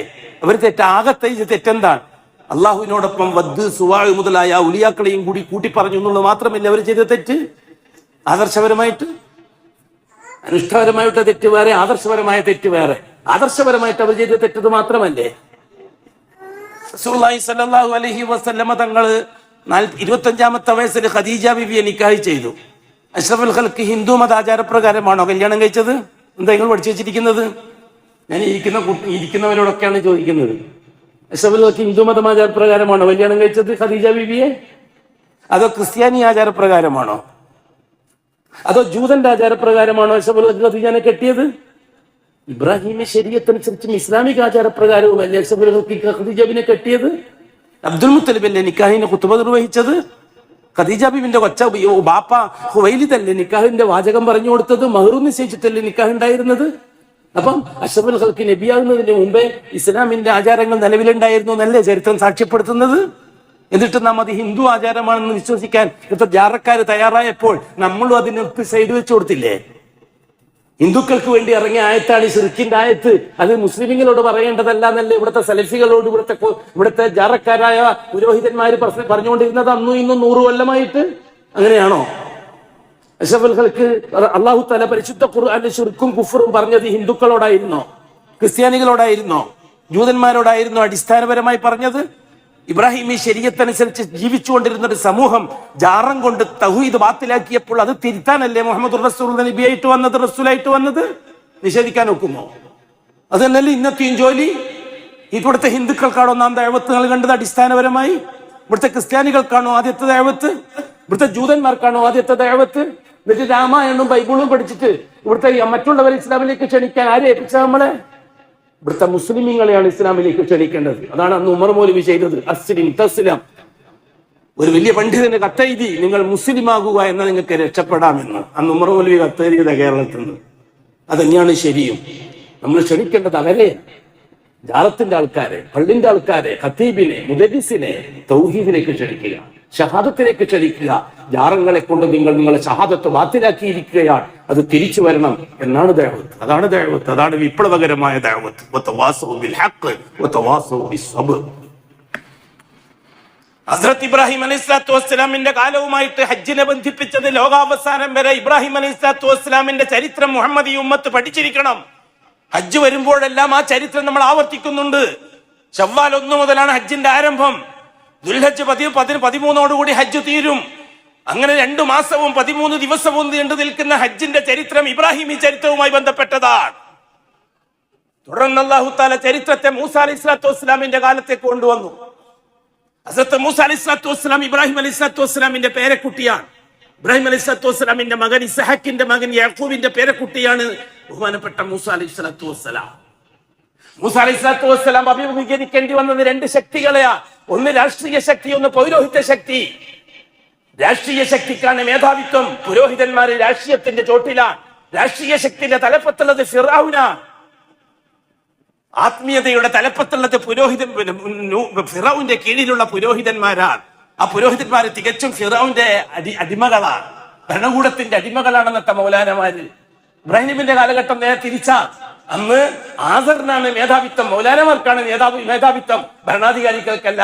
മൂസനബിന്റെ കാലം ഭരണാധികാരികൾക്കാണ് മേധാവിത്വം, പുരോഹിതന്മാർക്കല്ല. ആ ചരിത്രത്തെ മുഹറം മാസവുമായിട്ട് അല്ലാഹു തആല ബന്ധിപ്പിച്ചില്ലേ? മുഹറം 1 മുതൽ 10 വരെ നാം പറഞ്ഞ ചരിത്രം മുഴുവനും അതല്ലേ? ഒരു ചരിത്രത്തിന്റെ വലിയ അവസാനമായിരുന്നില്ലേ അത്? മുഹമ്മദ് ഈ ഉമ്മത്ത് ഖിയാമത്ത് നാൾ വരെ മുഹറം മാസം ചർച്ച ചെയ്യണം. അതിന് 1 മുതൽ 10 വരെയുള്ള നോമ്പ് സുന്നത്താക്കി. ആദ്യകാലത്ത് നിർബന്ധമായിരുന്നു 10ന്റെ നോമ്പ്. എന്തിനാണത്? മുവഹിദുകൾക്ക് പാഠം ഉൾക്കൊള്ളാൻ. തൗഹീദിനുള്ളതാണ് ലോക ചരിത്രം, തൗഹീദിന്റേതാണ് ചരിത്രം. മറ്റുള്ളവര് ചരിത്രത്തിന്റെ ചവറ്റുകൊട്ടയിലാണ്.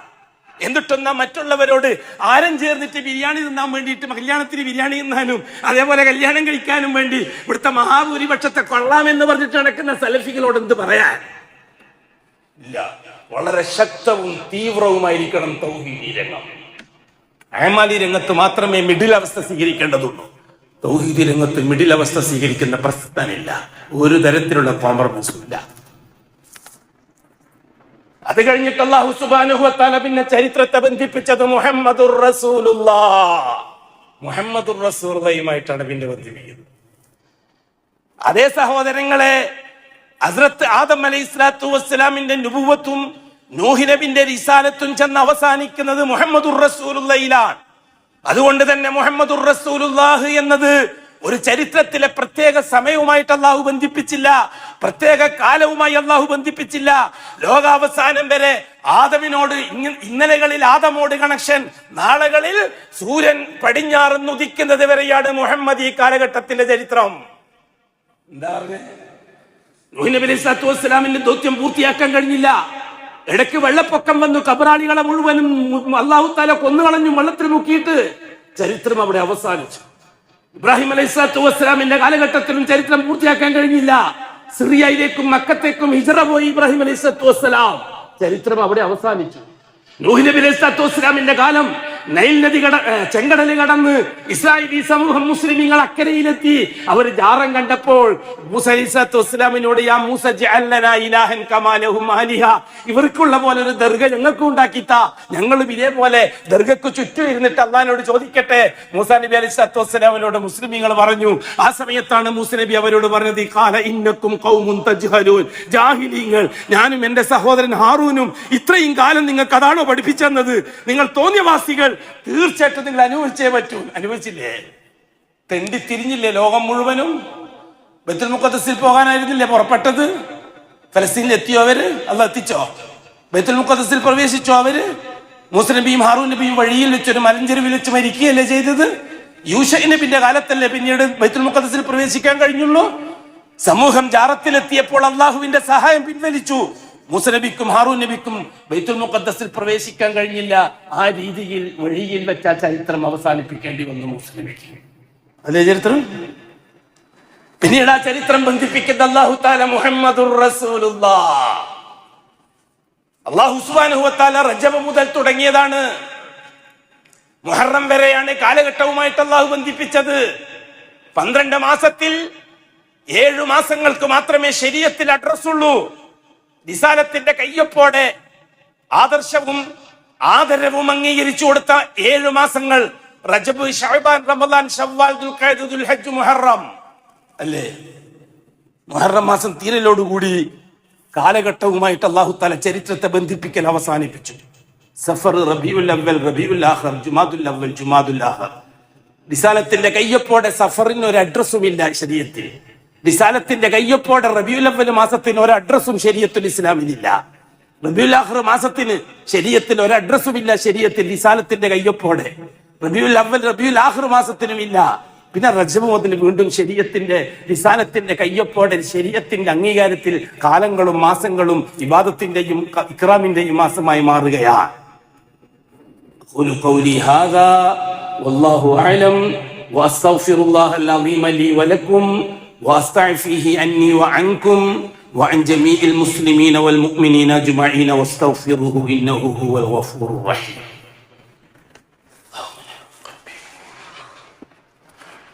يا الله. الحمد لله رب العالمين والصلاة والسلام على أشرف المخلوقين محمد وآله وصحبه أجمعين. عباد الله اتقوا الله حق تقاته ولا تموتن إلا وأنتم مسلمون. സഹോദരങ്ങളെ, സഹോദരിമാരെ,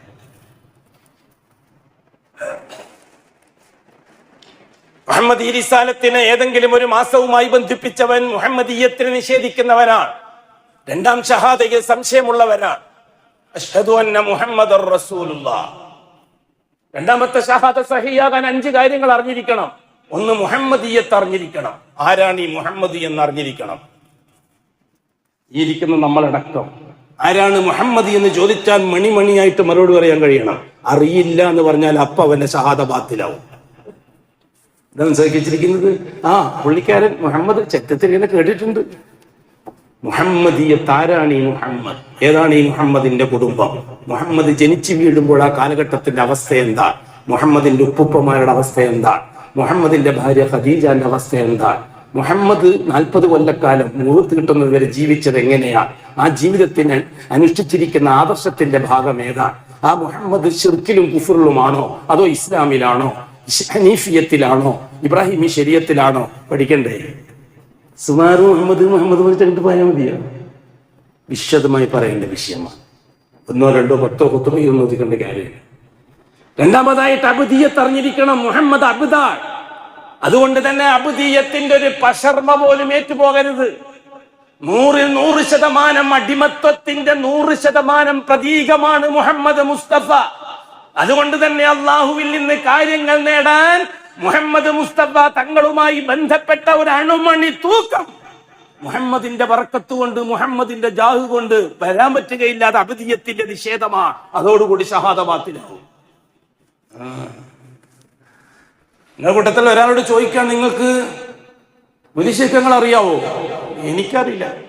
അതെന്താ അറിയാത്ത? എനിക്കെന്റെ ആവശ്യം എന്താ? നബി തങ്ങൾ വഫാത്തായിട്ട് 500 കൊല്ലം കഴിഞ്ഞിട്ട് ബഗ്ദാദിൽ ജനിച്ചൊരു മനുഷ്യനെ പറ്റി ഞാൻ അറിയേണ്ട ആവശ്യം എന്താ എന്നൊരുത്തൻ പറഞ്ഞാൽ അവന്റെ ഈമാൻ വല്ല കുഴപ്പമുണ്ടോ? ഉണ്ടോ? നിങ്ങളെ കൂട്ടത്തിൽ ഒരാളോട് ചോദിക്കുന്നത്, നിങ്ങൾക്ക് മുനിശിക്കങ്ങൾ അറിയാവോ? അപ്പൊ നിങ്ങൾ പറയുന്നത്, ഏത് മുനിശിക്കങ്ങൾ, എന്ത് മുനിശിക്കങ്ങൾ? എനിക്ക് പുള്ളിക്കാരനെ അറിയില്ല എന്ന് മറുപടി പറഞ്ഞാൽ അയാൾ ഈമാൻ വല്ല കുഴപ്പമുണ്ടോ? വല്ലാഹി ഒരു കുഴപ്പം അയാൾ ഈമാൻ വരില്ല. അഷ്റഫുൽ ഹഖ് വഫാത്തായിട്ട് 500 കൊല്ലം കഴിഞ്ഞിട്ട് ബഗ്ദാദിൽ ജീവിച്ച് മരിച്ചുപോയ ഏതൊരു വ്യക്തിയെ പറ്റി അറിഞ്ഞിരിക്കൽ എന്റെ ഈമാൻ സഹിയാകാനുള്ള ഷർത്തല്ല, എന്റെ ഇസ്ലാം സഹിയാകാനുള്ള ഷർത്തുമല്ല. ഒരു വ്യക്തി ഒരു ഉമ്മാക്ക് ജനിച്ചു, ജീവിച്ചു, മരിച്ചു, അത് കഴിഞ്ഞ് വരണ്ട. നാളെ ആഖിറത്തിൽ അള്ളാഹിന്റെ മുമ്പിൽ ഹാജരാകുമ്പോൾ നമുക്ക് എല്ലാവരെയും കണ്ടുമുട്ടാൻ പറ്റും ചിലപ്പോൾ. അതിൽ കവിഞ്ഞ് എനിക്ക് എന്താണ് ബന്ധം? അതേ ചോദ്യം തിരിച്ചു, നീക്ക് മുഹമ്മദ് മുസ്തഫ തങ്ങളെ അറിയാവോ എന്ന് ചോദിക്കുമ്പോൾ എനിക്ക് വലിയ പരിചയമില്ല എന്നാണ് ഒരു മുസ്ലിമിന്റെ മറുപടി എങ്കിൽ ഫഖദ് കഫർ, ആ സമയത്ത് അവൻ കാഫിറാണ്. അതാണ് വ്യത്യാസം.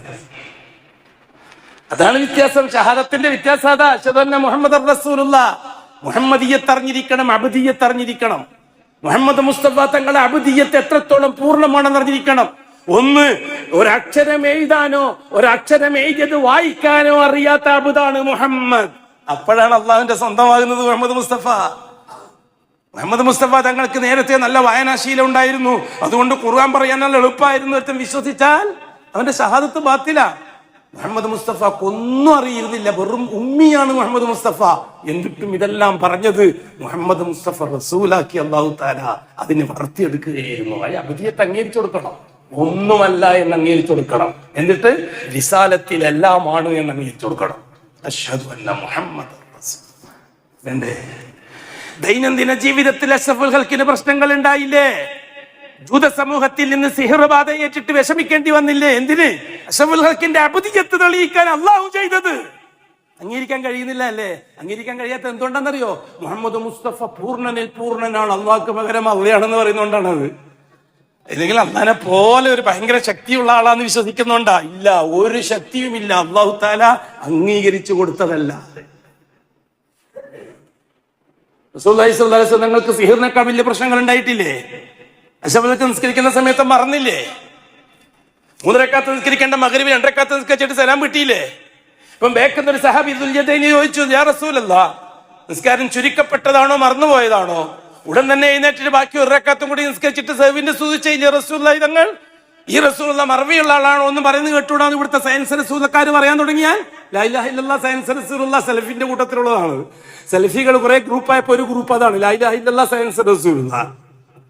അവർക്ക് മുഹമ്മദ് റസൂലുള്ളാഹിനെ അംഗീകരിക്കാൻ വലിയ തലവേദനയാ. അവർ പറയുന്ന കാരണങ്ങളാ ഇതൊക്കെ. അബ്ദിയത്ത് അറിയാത്തത് കൊണ്ടാ. അഷ്റഫുൽ ഖൽഖിന്റെ അബ്ദിയത്ത് അംഗീകരിക്കുന്നവർക്ക് മുഹമ്മദി റിസാലത്തുള്ള ഷഹാദത്തിന്റെ ശക്തി മനസ്സിലാവുന്നു. ദൈനംദിന ജീവിതത്തിൽ മനുഷ്യ സഹജമായ വിഷയങ്ങളെ കൊണ്ട് അഷ്റഫുൽ ഖൽഖിനെ അള്ളാഹ് പ്രതീക്ഷിച്ചിട്ടുണ്ടെങ്കിൽ എന്തിനാണെന്നറിയോ? അത് എന്റെ അബ്ദാണ് മുഹമ്മദ് എന്നല്ലാതെ മഅബൂദല്ല എന്ന് നമുക്ക് മനസ്സിലാക്കി തരാൻ വേണ്ടിയിട്ടാ. അതുകൊണ്ട് മുഹമ്മദിൽ നിന്നൊന്നും നേടാനൊന്നും മെനക്കെടണ്ട. മുഹമ്മദ് വെറും അബ്ദാണ്, നേടേണ്ടത് എന്നിൽ നിന്നാ. അല്ലാഹു മഅബൂദാണ്. അതിന് വേണ്ടിയിട്ടാണ്. മൂന്നാമതായിട്ട് നാം അറിഞ്ഞിരിക്കണം മുഹമ്മദ് മുസ്തഫാന്റെ നുബുവത്ത്. 4-മതായിട്ട് അറിഞ്ഞിരിക്കണം മുഹമ്മദ് മുസ്തഫാന്റെ റിസാലത്ത്. 5-മതായിട്ട് അറിഞ്ഞിരിക്കണം മുഹമ്മദ് മുസ്തഫാന്റെ ശരീഅത്ത്. ഈ 5 കാര്യങ്ങൾ അറിഞ്ഞുകൊണ്ട് വേണം 2-മത്തെ ഷഹാദ പറയാൻ. ഇല്ലെങ്കിൽ 2-മത്തെ ഷഹാദ ബാത്തില. കൂടുതൽ പഠിക്കാനും മനസ്സിലാക്കാനും അള്ളാഹു ഒരുപാട് അവസരങ്ങൾ നമുക്ക് ഉണ്ടാക്കി തരും. അതുകൊണ്ട് ഇത് സഫർ മാസമാണ്, വരാനിരിക്കുന്ന റബീഉൽ അവ്വൽ മാസമാണ്. കൊണ്ടാട്ടങ്ങളുടെയും പൂരങ്ങളുടെയും കൂത്താട്ടങ്ങളുടെയും പാട്ട് കച്ചേരികളുടെയും ബഹളങ്ങളുടെയും നാടകത്തിന്റെയും ബിരിയാണിയുടെയും മാസമാണ്.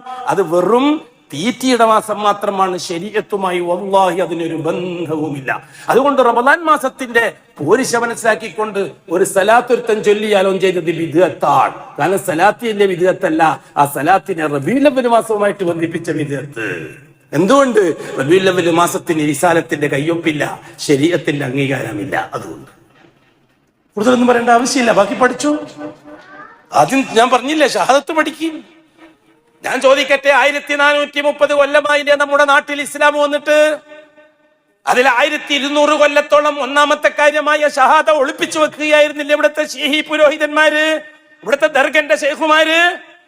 സാധാരണക്കാരായ ജനങ്ങൾക്ക് ലാ ഇലാഹ ഇല്ലല്ലാഹ് മനസ്സിലായാൽ, മുഹമ്മദുർ റസൂലുള്ളാഹ് മനസ്സിലായാൽ, അവരുടെ ആത്മീയതയെ ചൂഷണം ചെയ്ത് കാശുണ്ടാക്കാൻ ഈ പുരോഹിത വർഗത്തിന് സാധിക്കൂല എന്ന് കണ്ടപ്പോഴല്ലേ ഇസ്ലാമിന്റെ ഒന്നാമത്തെ കാര്യമായ ഷഹാദയെ പൂഴ്ത്തിവെച്ച് നിസ്കാരം, നോമ്പ്, സക്കാത്ത്, ഹജ്ജ് മാത്രം പഠിപ്പിക്കാൻ തുടങ്ങിയത് അല്ലേ? ശൈഖ് സൈനുദ്ദീൻ മഖ്ദൂം റഹിമഹുല്ലാഹ് കേരളത്തിൽ ആദ്യമായിട്ട് ഷഹാദത്ത് ചർച്ച ചെയ്യാൻ തുടങ്ങിയത്. അതിന്റെ ബാക്കിയല്ലേ ഇവിടുത്തെ സലഫികൾ പറയാൻ തുടങ്ങിയത്. അതാണ് ചരിത്രം. പഠിക്കണം, നന്നായിട്ട് പഠിക്കണം. നാം അള്ളാഹുവിന് കൊടുത്തിരിക്കുന്ന ആദ്യത്തെ ആ ഷഹാദ, അശ്ഹദു അല്ലാ ഇലാഹ ഇല്ലല്ലാഹ്, അത് കരാറാണ്, ഒരു ഉടമ്പടിയാണ്. അതുമായിട്ട് നാളെ അള്ളാഹിനെ കണ്ടുമുട്ടണം. വഅശ്ഹദു അന്ന മുഹമ്മദർ റസൂലുള്ളാഹ്, അതൊരു കരാറാണ്, ഒരു ഉടമ്പടിയാണ്. അശ്ഹദു, ഞാൻ ജീവിച്ച് തെളിയിക്കാൻ തയ്യാറാണ്. അന്ന മുഹമ്മദൻ റസൂലുള്ളാഹ്, മുഹമ്മദി റിസാലത്തനുസരിച്ചായിരിക്കും ഞാൻ എൻ്റെ ജീവിതത്തെ മുന്നോട്ട് കൊണ്ടുപോകുക. അത് ഞാൻ തെളിയിക്കുക തന്നെ ചെയ്യും. അതാണ് അശ്ഹദു എന്ന വാക്കിന്റെ മാന. അശ്ഹദു അല്ലാ ഇലാഹ ഇല്ലല്ലാഹ്, അശ്ഹദു, ഏ അല്ലാഹ്, ഞാൻ ജീവിച്ച് തെളിയിക്കാൻ തയ്യാറാണ്. ലാ ഇലാഹ ഇല്ലല്ലാഹ്, എന്റെ ദൈനംദിന വിഷയത്തിൽ എന്ത് പ്രശ്നമുണ്ടായാലും, അത് ദുനിയാവിന്റെ കാര്യമോ ദീനിന്റെ കാര്യമോ ആഖിറത്തിന്റെ കാര്യമോ എന്ത് തന്നെ ആയാലും നിന്റെ മാത്രമേ ഞാൻ ഇടപെടിപ്പിക്കുകയുള്ളൂ. അശ്ഹദു, അത് ഞാൻ ജീവിച്ച് തെളിയിക്കാൻ തയ്യാറാണ് അല്ലാഹു എന്ന് എനിക്ക് ഉറപ്പ് തരുന്നു. അതേപോലെ മുഹമ്മദി റിസാലത്തനുസരിച്ചായിരിക്കും ഞാൻ അത് തെളിയിക്കുക, അതും എനിക്ക് ഞാൻ ഉറപ്പ് തരുന്നു. അതാണ് രണ്ട് ഉറപ്പ്, രണ്ട് ഷഹാദ. പരീക്ഷിച്ചു കൊണ്ടിരിക്കുക. മരിക്കുന്ന നേരം ഡിസ്മിസ്സായി പോകാത്ത, സസ്പെൻഡായി പോകാത്ത, ഡാമേജുകൾ വന്ന് ഉപയോഗശൂന്യമായി പോകാത്ത ഷഹാദത്തുമായി അല്ലാഹനെ കണ്ടുമുട്ടണം. അതായിരിക്കട്ടെ എന്റെയും നിങ്ങളെയും ചിന്താ വിഷയം. ഏ അല്ലാഹ്, അതിനാവശ്യമായ സകല തൗഫീഖും എന്നെയും ഈ കൂട്ടരെയും സമൂഹത്തെയും അനുഗ്രഹിക്കണേ അല്ലാഹുവേ. അലാ വസല്ലു വസല്ലിമു അലൻ നബിയിൽ മുസ്തഫ വറസൂലിൽ മുർത്തദ.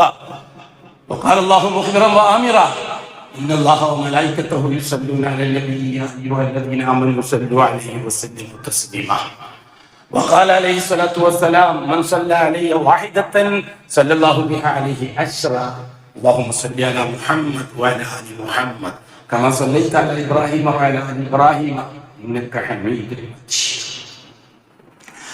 اللهم ارض عن خلفائه الراشدين المهديين أبي بكر وعمر وعثمان وعلي رضي الله عنهم وعن سائر الصحابة والقرابة كلهم أجمعين وارض عنا برحمتك يا أرحم الراحمين. اللهم اجرنا من النار، اللهم اجرنا من النار، اللهم اجرنا من النار. اللهم لا تشف خلقنا بالنار ولا تجعلنا من حطب النار فإنها بئس الدار وبئس المثوى وبئس القرار. اللهم اعز الإسلام والمسلمين، اللهم اعزنا واعز الإسلام والمسلمين، اللهم اعزنا واعز الإسلام والمسلمين. اللهم أصلح أمور المسلمين، اللهم ألف بين قلوب المسلمين الموحدين، اللهم أذل الشرك والمشركين، اللهم أهلكهم يا جبار ودمرهم يا قهار، اللهم خالف بين كلماتهم إنك على كل شيء قدير. اللهم اغفر للمؤمنين والمؤمنات والمسلمين والمسلمات الأحياء منهم والأموات إنك مجيب الدعوات وقاضي الحاجات. اللهم أصلحنا، اللهم اصلح لنا ديننا الذي فهو عصمة أمرنا ودنيانا التي فيها معاشنا وآخرتنا التي فيها معادنا. اللهم اجعل الحياة زيادة لنا في كل خير واجعل الموت راحة لنا من كل شر. ربنا اغفر لنا ولإخواننا الذين سبقونا بالإيمان ولا تجعل في قلوبنا غلا للذين آمنوا ربنا إنك رؤوف رحيم. إن الله يأمر بالعدل والإحسان وإيتاء ذي القربى وينهى عن الفحشاء